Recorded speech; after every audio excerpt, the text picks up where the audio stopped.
I mean, I recorded here in Nashville several times. I'm having dinner with Jerry Crutchfield tonight, who did, you know, I did Larry Butler, who was doing Kenny, because Kenny called me and said, Larry Butler wants to produce you in Nashville.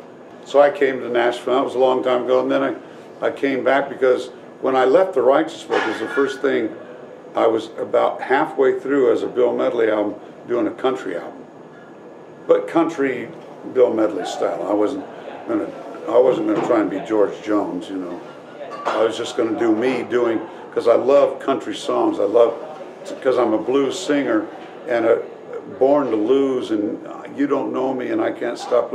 That's blues, man. That's blues with a little, maybe different chord progression and lyrically maybe a little more interesting. And so I loved it. And so when I came to Nashville, I wanted to do country, and but in my way, you know. I like I said, I wasn't going to change.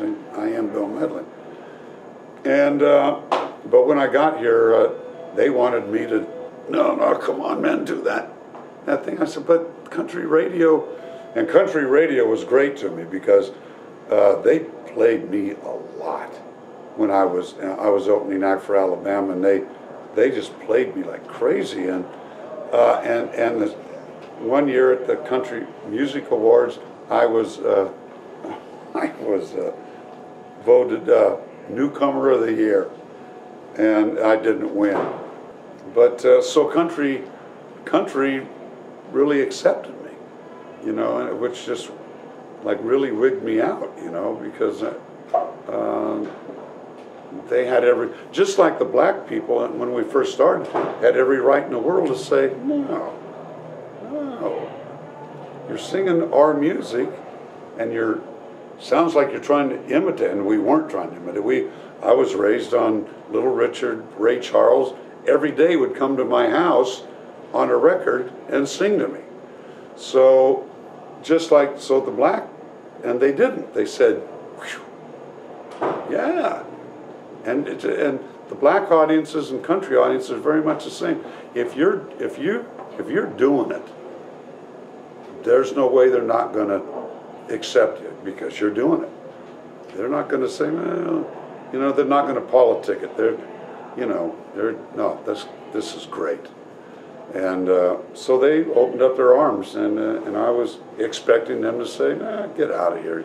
He's an old rock and roll singer. He's trying, now that country's hip, now he's trying to, and that was not the case. Well, I Still Do was the most played record of the year, and it only went to 35. Mm.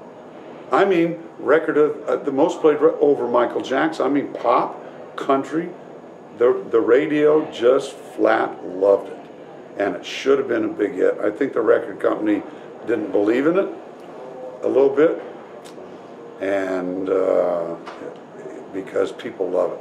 The people that know it love it. Good song. Jerry Crutchfield produced it, and I loved it. And it was positive. It was kind of like I've had the time of my life. I don't do very many positive songs. Usually it's like you've lost that love and feeling. You didn't find it, you lost it. And so, yeah. But I loved